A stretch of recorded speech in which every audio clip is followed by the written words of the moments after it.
Nama saya Sri Agustin Rahayu, saya peserta Literasi Mustika Rasa Perpustakaan Bung Karno tahun 2025. Awalnya bikin roti itu kan di rumah mau ada acara, ibu mau hajatan, adik mau nikah. Nah itu saya sebelumnya nggak bisa sama sekali kan bikin roti itu. Hasilnya kan masak di warung, terus sama ibu suruh bantuin bikin kue kering. Nah, akhirnya bikin kue kering itu sampai 1000 toples, akhirnya bikin sendiri. Dari yang nggak bisa itu sebenarnya suami bisa, terus akhirnya diajari pelan-pelan terus bisa. Terus kayaknya kok enak bikin roti, nggak capek-capek banget dan waktunya kan fleksibel. Akhirnya kita bikin roti, terus berawal dari pai susu. Itu semakin lama dijual dari online, akhirnya offline, akhirnya banyak pesanan terus lama-lama yang beli itu mintanya rotinya macam-macam. Belajar bikin tapi secara otodidak, kalau untuk kursus kita nggak pernah, belajar dari YouTube gitu.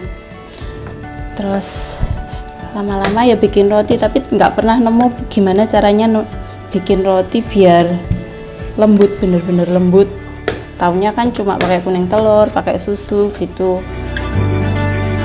Terus akhirnya kemarin kan kita sering ke perpus, sering lihat IG-nya Perpustakaan Bung Karno, kita kan juga member di sana.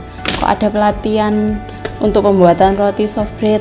Nah, iseng-iseng coba daftar, kok alhamdulillah ikut di situ. Nah, di situ sama Mas Awan dijelaskan bagaimana cara bikin roti yang baik dan lembut, bener-bener lembut secara natural tanpa bahan-bahan tambahan. Kalau dulu kan mikirnya untuk bikin roti lembut itu kan harus ditambah SP, ditambah bahan-bahan lain kayak gitu. Nah, lalu saya praktekkan di rumah, kok ternyata hasilnya benar-benar lembut gitu. Jadinya penjelasannya juga di sana itu benar-benar mendetail. Saya tanya banyak juga, masnya juga nggak pelit ilmu, dikasih tahu dan bisa dipraktekkan di rumah.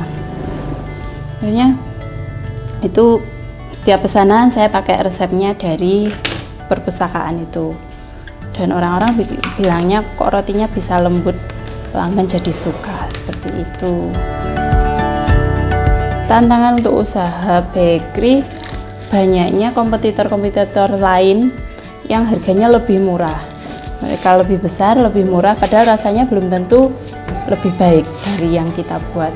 Cuma ya alhamdulillah karena saya sudah pelanggannya lumayan banyak, mereka sudah tahu rasanya, jadi ya bisa jalan. Harapannya pengen punya outlet sendiri, Mbak. Terus nambah karyawan kan kita bisa bermanfaat untuk sesama gitu. Soalnya kalau ngerjakan sendiri kadang juga kewalahan kalau pas orderan buahnya. Kalau ada tokonya kan juga lebih enak. Harapannya kalau ada literasi lagi, pengennya ada literasi tentang pembuatan pastry. Soalnya kan sekarang banyak resep-resep pastry, cuma kalau kita otodidak sering nggak berhasilnya daripada berhasilnya. Kalau di sana kan bisa dijelaskan secara mendetail pembuatannya sampai prakteknya, bener-bener meskipun cuma 2 hari ilmunya itu dapat gitu loh. Terima kasih Perpustakaan Bung Karno atas literasinya, karena hasilnya sangat bermanfaat untuk saya dan usaha saya yang semakin berkembang. Terima kasih Perpustakaan Bung Karno. Transformasi perpustakaan berbasis inklusi sosial telah bermanfaat kepada lebih dari 5.800 orang dan jumlah peserta yang berhasil sebanyak 671 orang telah menerapkan hasil pelatihan tersebut sehingga mampu memberikan kesejahteraan bagi dirinya, keluarga, serta orang-orang di sekitarnya.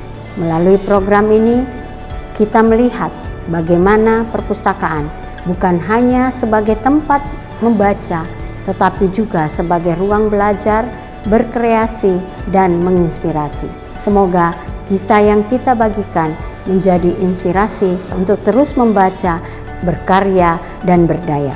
Perpustakaan hadir demi martabat bangsa, menjadi ruang bersama untuk melahirkan generasi yang cerdas, berkarakter, dan penuh harapan.